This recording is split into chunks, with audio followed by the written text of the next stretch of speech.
Bueno, buenas tardes a todos y todas. Vamos a ver dentro de Psicología de la Memoria el tema 9, que hace referencia a memoria y amnesia. Primeramente definimos amnesia como una enfermedad neurológica que provoca graves trastornos de memoria a las personas que lo padecen.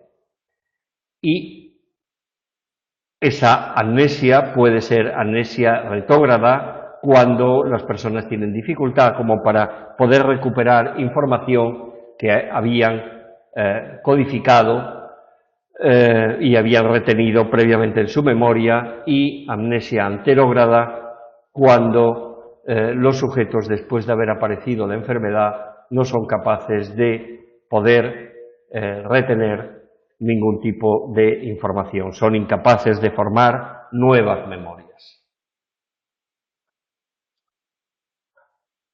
En 1968, Warrington y Weisskratz llevaron a cabo un trabajo experimental con sujetos amnésicos y con sujetos sanos como grupo de control. Y presentaron, veis en la página 372 la figura 9.1, le presentaron palabras y dibujos. Saludos, Guzmán. Le presentaron palabras y dibujos con diferente nivel de fragmentación, y los sujetos amnésicos fueron capaces de poder reconocer esos estímulos, es decir, habían tenido priming perceptual. 4 días más tarde volvieron a citar a los sujetos amnésicos y los sujetos sanos, y los sujetos amnésicos fueron capaces de reconocer los objetos con menor nivel de fragmentación aún, ¿vale? O con mayor nivel de fragmentación, menos enteros, menos completos los dibujos y las palabras. Pero cuando a esos sujetos amnésicos le presentaron esas palabras y esos dibujos mezclado con palabras y dibujos nuevos, los sujetos amnésicos no fueron capaces de poder reconocer los estímulos previamente presentados, los estímulos antiguos. En definitiva, con ese estudio pionero, con esa investigación pionera de Warrington y Weisskratz, se probó que los sujetos amnésicos tienen conservada la memoria implícita, pero tienen deteriorada la memoria explícita. La psiconeuróloga Brenda Milner presentó el caso de H.M., un muchacho de 27 años que padecía epilepsia, y el neurólogo que lo trataba, el doctor Scoville, pues llevó a cabo una intervención neurológica en la cual le extirparon parte de los lóbulos temporales, el hipocampo, la amígdala y áreas cercanas a la corteza temporal. La operación fue un éxito porque H.M. dejó de tener convulsiones, es decir, que se había resuelto bastante el problema de la epilepsia que padecía. Pero lo que nadie esperaba es que empezaran a aparecer problemas graves de memoria.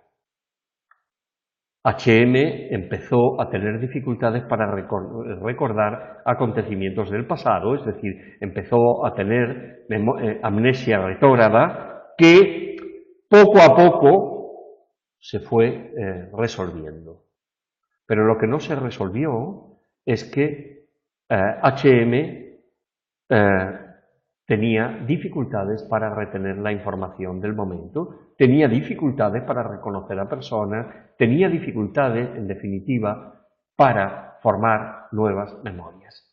Estaba afectado por una amnesia anterógrada grave.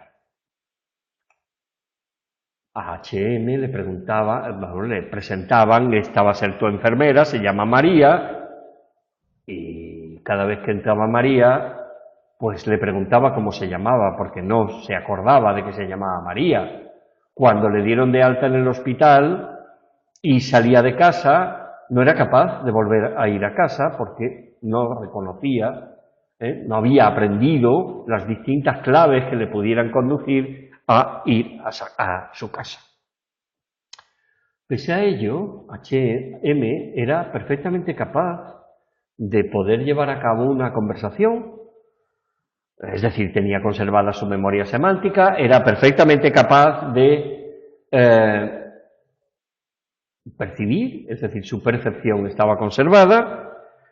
Le pasaron pruebas acerca de la amplitud de la memoria a corto plazo y tenía 7 dígitos de amplitud, que es la media de la población, y sus cálculos pues eran normales. El neuropsicólogo Daniel Sachter escribió un libro y en el cual presentó casos como el de Frederick, un paciente de 55 años de edad que asiste a la consulta porque la familia le ha llevado creyendo que está en una fase de inicio de la enfermedad de Alzheimer.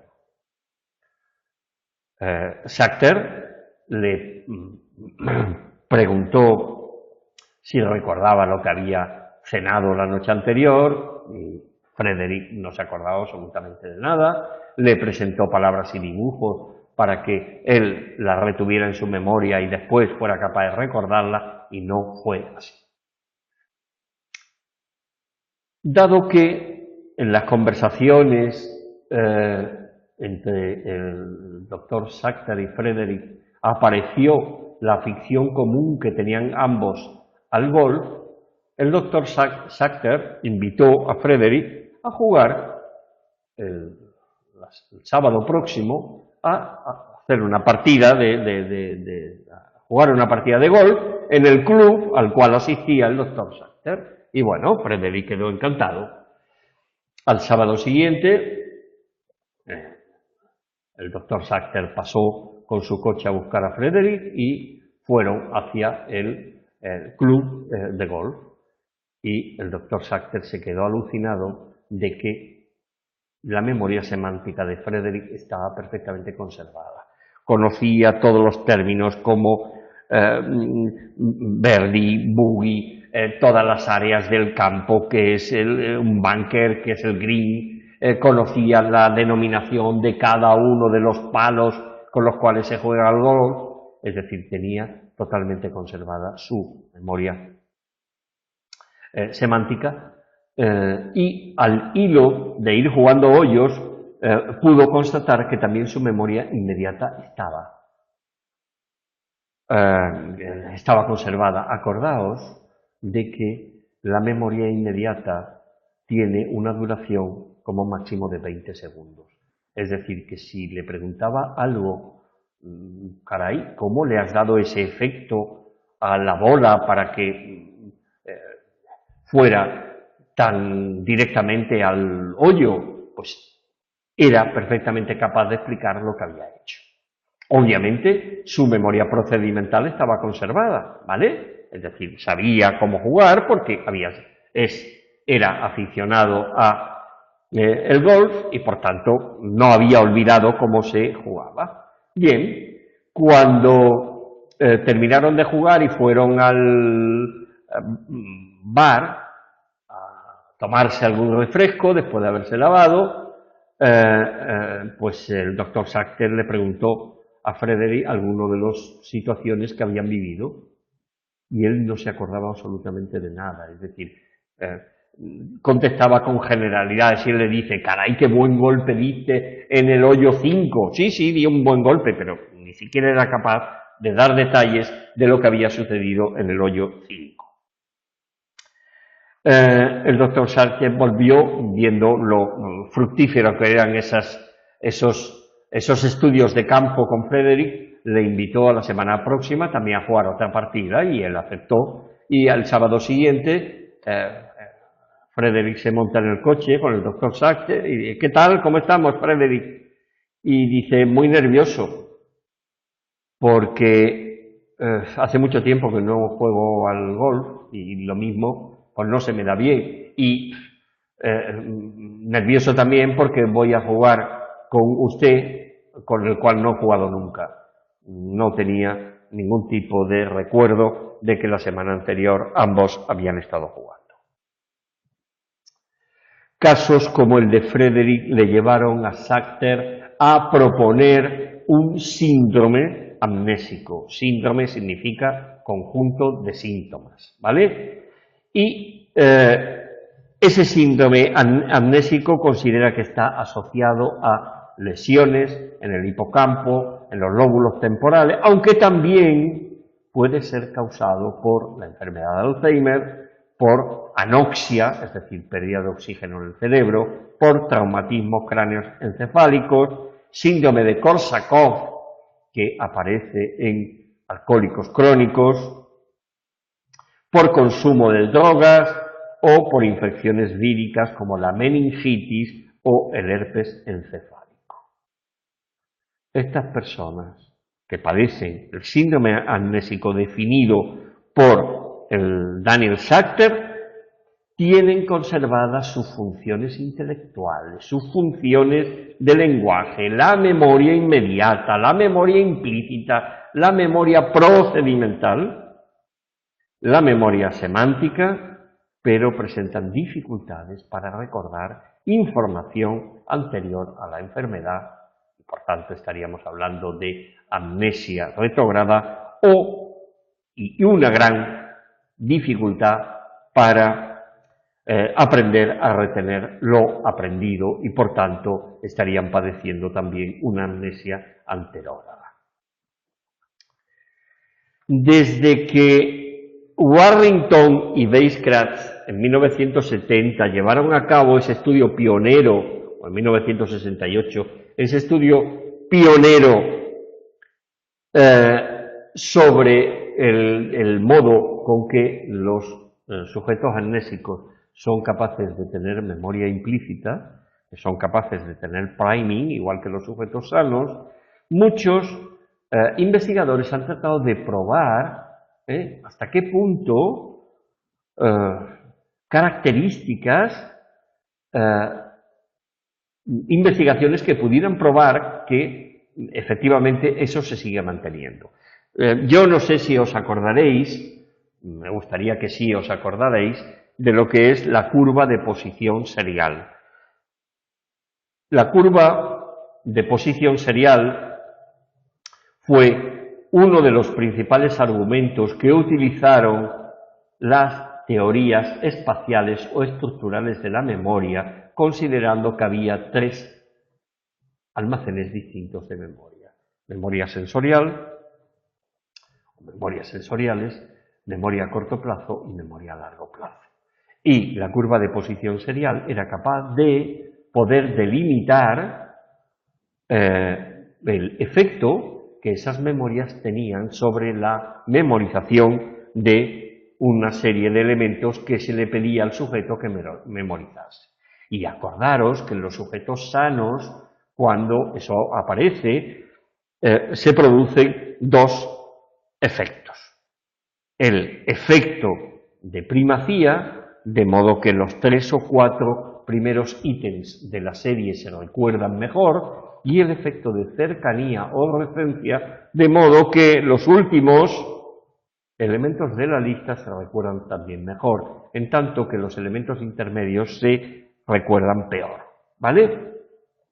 Si miráis en la página 380, la figura 9.7, veis un estudio llevado a cabo por Badley y Warrington en 1970, en el que, si os fijáis, en los sujetos sanos aparecen los efectos de primacía y cercanía o referencia, pero en los sujetos amnésicos apenas aparece el efecto de primacía o es menor, ¿de acuerdo? Y sí está intacto el efecto de cercanía, porque el efecto de cercanía está causado por la memoria inmediata. Tipos de amnesia. En primer lugar, amnesias orgánicas. Y se llaman amnesias orgánicas porque son amnesias causadas por lesiones en el hipocampo, fundamentalmente. El hipocampo es la puerta de entrada de la información antes de ser traspasada, la información que estamos procesando, antes de ser trasladada a la memoria a largo plazo. De ahí que si ese elemento no nos funciona, no podemos traspasar la información de un modo más permanente a un almacén a largo plazo. Decíamos que las amnesias orgánicas están causadas por lesiones en el hipocampo, los lóbulos temporales, la amígdala, el diencéfalo, los ganglios basales, pero también por intoxicaciones bien etílicas de alcohol o intoxicaciones por drogas, anoxia, encefalitis, etc., que provocan un grave deterioro en la memoria episódica de los sujetos.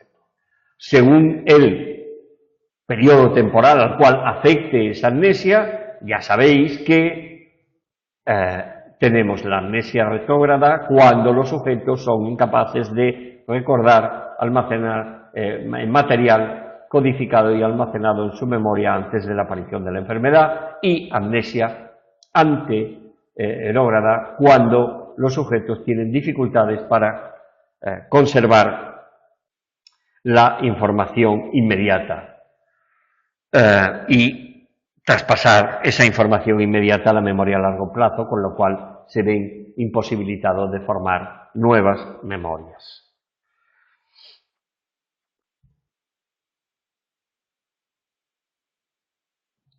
El caso más conocido de una amnesia orgánica en el cual vio afectada los dos tipos de amnesia es el caso de Clive Wearing.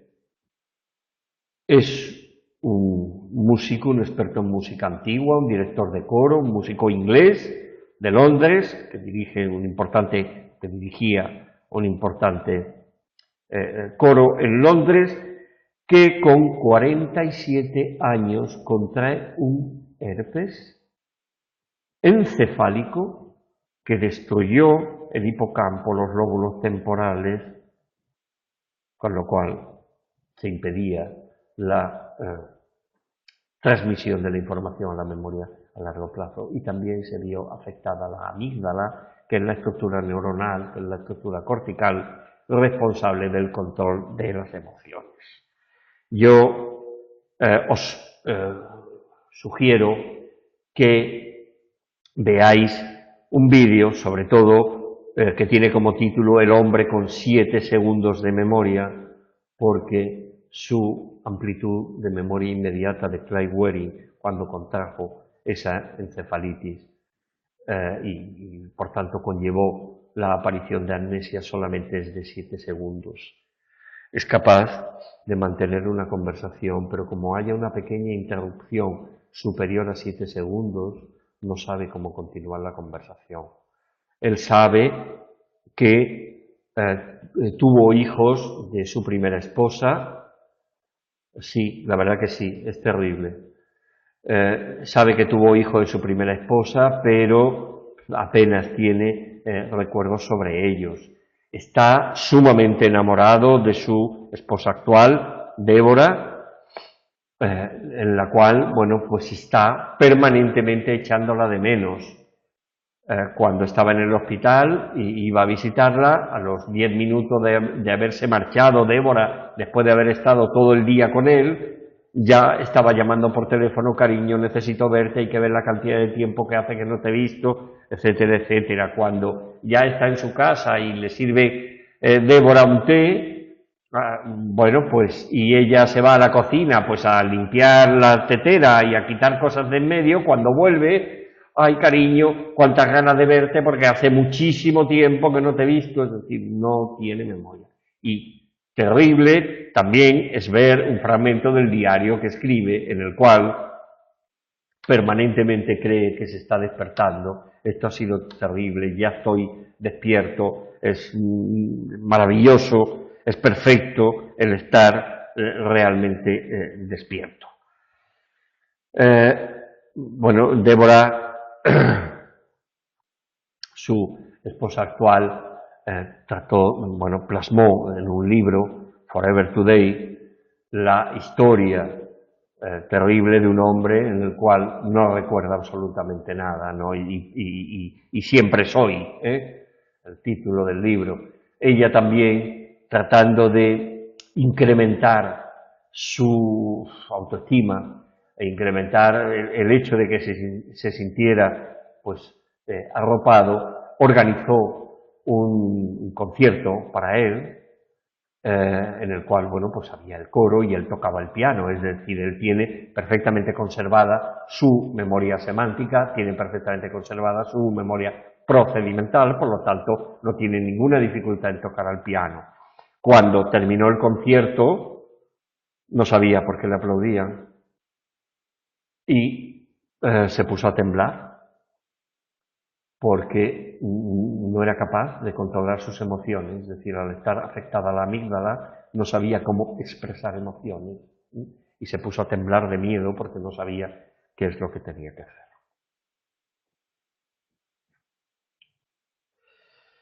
Bueno, esas son amnesias orgánicas que hemos dicho que son provocadas por enfermedad o por intoxicaciones o por virus, herpes, etc.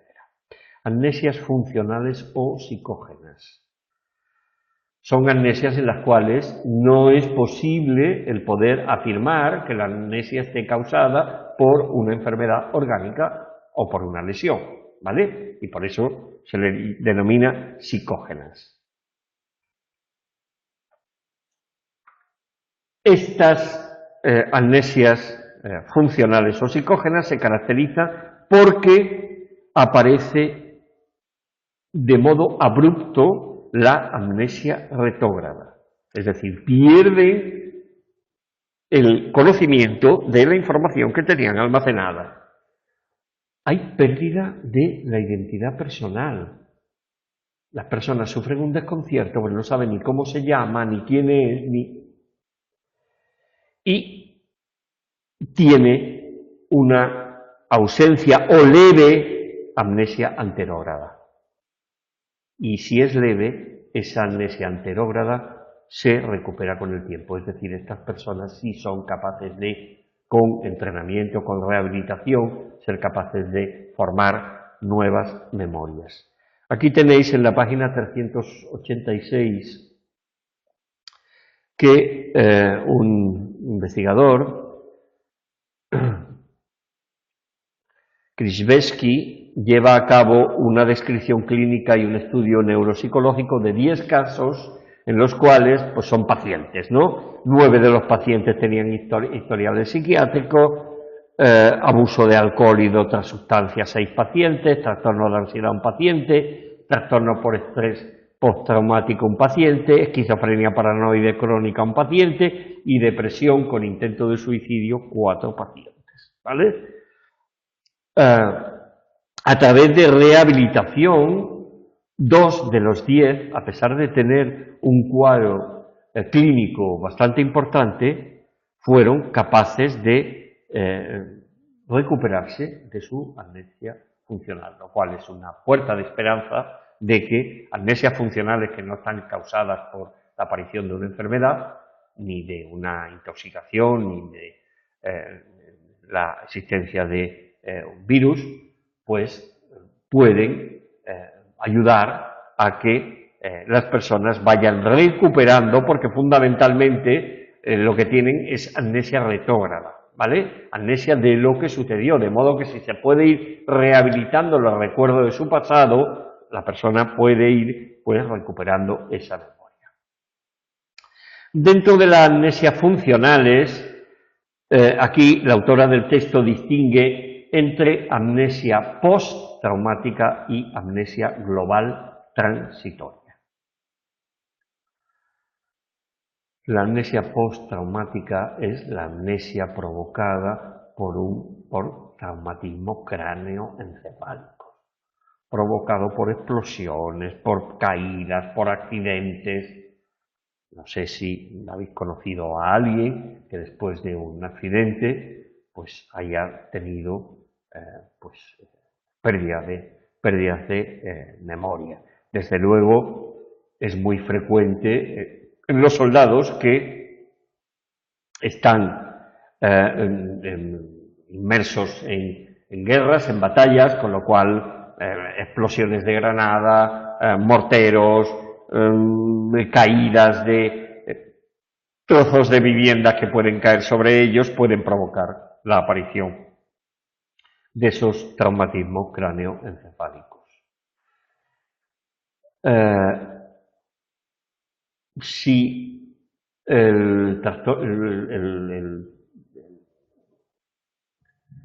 la lesión, el traumatismo cráneoencefálico ha sido muy intenso, puede conllevar la pérdida de conciencia del sujeto y el sujeto entra en coma, que si la pérdida de conciencia ha sido muy elevada, ese coma puede durar varias semanas en los casos graves, ¿no?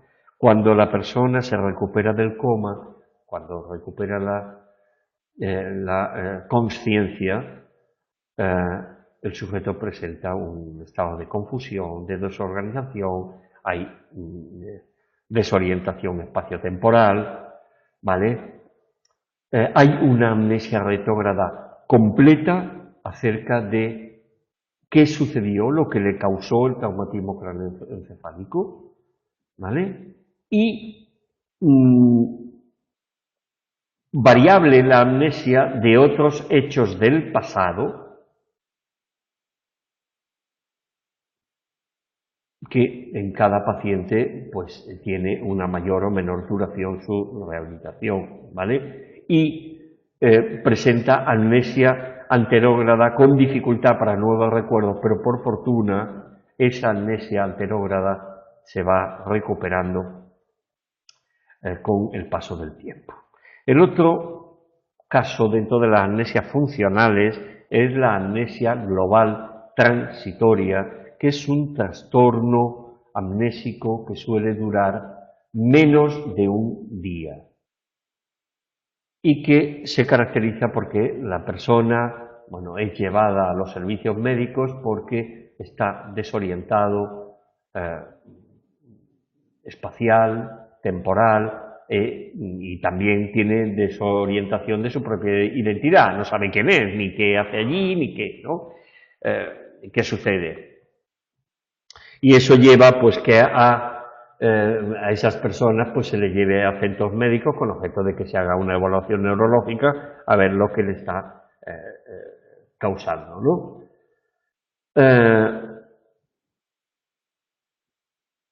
Esa amnesia, que generalmente dura menos de un día, se caracteriza por la pérdida de la memoria de acontecimientos recientes. Es decir, a la persona le pregunta qué estaba haciendo antes de venir al hospital y no es capaz de responder.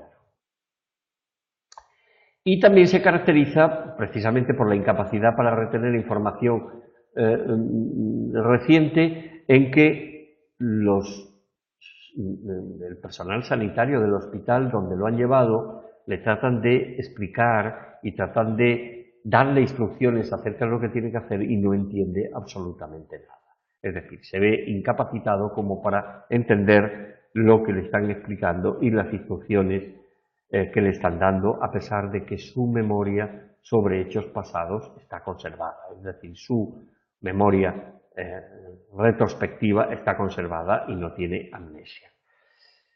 El trastorno de la amnesia global transitoria desaparece sin tratamiento en poco tiempo y de igual forma que en la amnesia postraumática los sujetos no recordarán nunca más cuál fue el acontecimiento que le causó ese traumatismo que provocó la aparición de la amnesia, En la amnesia global transitoria los sujetos no recuerdan absolutamente nada de esa amnesia lacunar, de esa laguna, es como una especie de paréntesis en la cual hubo amnesia. Los sujetos no tienen recuerdo de lo que les sucedió en ese periodo de amnesia. Otro apartado es pérdida de memoria selectiva. Yo no sé si en vuestra casa jugáis mucho a eso, pero en la mía, acuérdate, hijo, ¿te acuerdas, hijo, de que tenías que hacer? ¡Ay, papá, se me ha olvidado! ¿No? Y entonces apelamos a que nuestros hijos tienen memoria selectiva, es decir, que se acuerdan de lo que realmente les interesa, pero otras cosas que son menos interesantes para ellos, pues aparecen periodos de amnesia también, ¿no? Bueno, existen dentro de esas pérdidas de memoria selectiva, que afectan solamente a determinados aspectos, existen casos clínicos provocados por herpes encefálicos, en los cuales solamente se ve afectada una de las amnesias. Y aquí nos ponen el caso de LD, una adolescente que padecía amnesia retrógrada, pero no anterógrada, ya que podía aprender, si bien es verdad, que con bastante dificultad. LD también tenía dificultades para clasificar objetos en categorías, para reconocer categorías y presentaba agnosia visual, incapacidad para reconocer objetos. Dentro de la memoria visual también hay trastornos selectivos, de modo que hay personas que padecen agnosia y no son capaces de reconocer objetos presentados visualmente, y otros sujetos, otras personas, son capaces de reconocer objetos, pero no son capaces de reconocer rostros familiares, incluso rostros de personas, incluso rostros familiares. A ese trastorno se le denomina prosopagnosia, dificultades para reconocer rostros. Y aquí ponen el caso de un paciente que era capaz de reconocer objetos inanimados, pero no era capaz de reconocer objetos que tienen vida, es decir, objetos artificiales sí los reconocía, pero objetos naturales no era capaz. Dentro de este reconocimiento de objetos, a pesar de que esa memoria selectiva se ha achacado al hecho de que pudieran estar deterioradas alguna estructura neurológica responsable de la percepción de objetos, de la percepción de rostro o de la identificación de categorías, algún autor ha considerado de que el no reconocimiento de categorías pudiera, o el no reconocimiento de objetos y para clasificarlo en una determinada categoría, pudiera deberse al efecto de tipicidad. Esto es un concepto que ya vimos en memoria semántica, y es que dentro de una categoría hay objetos que son más típicos que otros, ¿vale? De modo que cuando a los sujetos se le presentan objetos, prototipos de categorías, los sujetos no tienen dificultad a la hora de poder clasificarlo. Y que las dificultades aparecen cuando aparecen ejemplares poco típicos de esa categoría. También se han descrito amnesias semánticas.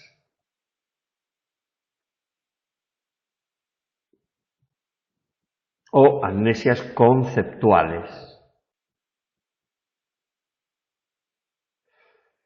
Eso es una amnesia que es progresiva, aunque el sujeto no padece ningún trastorno intelectual, ningún trastorno perceptivo, ningún trastorno lingüístico, que hace que se apoye la idea de que la memoria semántica y la memoria episódica son sistemas de memoria diferenciados, porque en estos casos las personas tienen dificultades en su memoria semántica, pero no en su memoria episódica, que está intacta.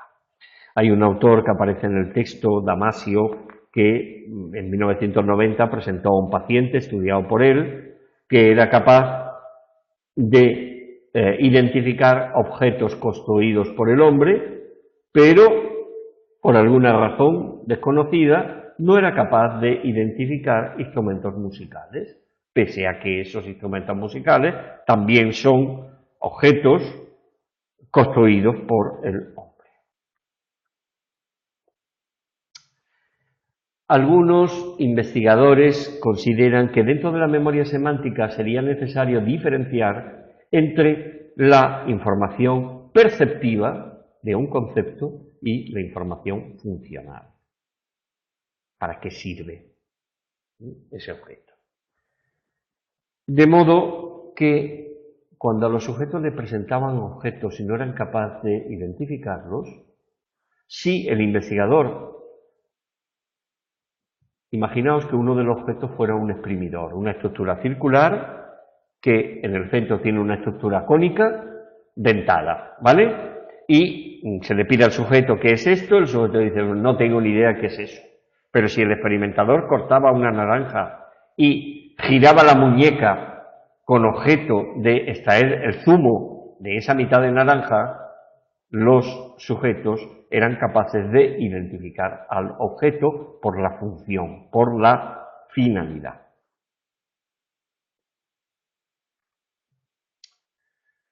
Disociaciones entre la memoria implícita y la memoria explícita en la amnesia. Desde los estudios pioneros de Warrington y Weisskopf en 1968, todas las investigaciones han puesto de manifiesto que los sujetos amnésicos son capaces de presentar priming y, por tanto, tienen conservada la memoria implícita y no así la memoria explícita. Por tanto, parece que hay una disociación entre ambos tipos de memoria. Aquí en el texto aparecen investigaciones de Graf y colaboradores en 1985 que tratan de mostrar gráficamente los resultados de su experimento, en el cual a los sujetos le presentaban pruebas de memoria explícita a través del recuerdo y tareas de memoria implícita que era de completar palabras, ¿vale? Si miráis en la figura 9.13 de la página 393, en la memoria explícita, tanto en la presentación visual como auditiva, los sujetos amnésicos tienen un porcentaje de palabras recordadas muchísimo menor que los otros grupos, el grupo de adultos sanos que actuaba como grupo control y un grupo de alcohólicos, ¿vale? En la memoria implícita veis que fundamentalmente en la presentación visual, priming perceptivo, los sujetos amnésicos tienen, bueno, aquí aparecen resultados casi mejores que el grupo de adultos sanos de control y el grupo de alcohólicos, ¿vale? Y en la presentación auditiva también los resultados fueron mejores que el grupo de control, aunque no mejores que el grupo de alcohólicos. Otros estudios que aparecen los resultados en la página 394 y 395, que son de Berfeli y colaboradores, en 1996, trató de presentar a los sujetos dos pruebas de memoria implícita. Es decir, ya no es disociar los resultados de la memoria explícita a la memoria implícita, sino dos tareas de memoria implícita. Una, en la tabla 9.2, aparece una prueba de identificación de dibujos y la variable dependiente es el tiempo de respuesta, el tiempo de reacción medido en milisegundos. Si os fijáis, los amnésicos, ¿vale? Los dibujos antiguos tienen un menor tiempo de reacción que los dibujos nuevos, es decir, se ha producido priming, ¿vale? En la prueba de memoria implícita de complexión de dibujos, aquí sucede algo sorprendente. Y es que esto que veis aquí, ahora la medición de la variable dependiente ya no es el tiempo de reacción, sino el nivel medio de complexión, ¿vale? Y nos encontramos que el peor de los grupos, porque tenemos un control sano, tenemos un grupo amnésico, tenemos un grupo alcohólico y tenemos un grupo con el síndrome de Korsakoff por alcoholismo crónico. Pues mientras que en la prueba de identificación de dibujos, el grupo de Korsakoff tuvo unos resultados similares en memoria implícita, en la prueba de complexión de dibujos, el grupo de sujetos con síndrome de Korsakoff fue el que peor actuación tuvo de todos, ¿vale? Por tanto, bueno, pues parece que en algunas enfermedades que puede provocar amnesia, como es el síndrome de Korsakoff, puede hacer que el priming también disminuya o determinados tipos de priming, como es una prueba de complexión de dibujos. ¿De acuerdo? Venga, pues lo dejamos aquí, visto está este tema, y nos vemos el lunes próximo. Recordaros que el día 15 finaliza el plazo para presentar el trabajo práctico a aquellos que hayáis decidido presentarlos. Yo hace unos días puse en el foro de la asignatura un mensaje poniéndoos de manifiesto de que deberíais de mirar con cuidado, con objeto de obtener una buena nota en vuestro trabajo práctico, sobre todo los apartados del informe experimental y sobre todo, dentro de ese informe experimental, el apartado de resultados, ¿vale?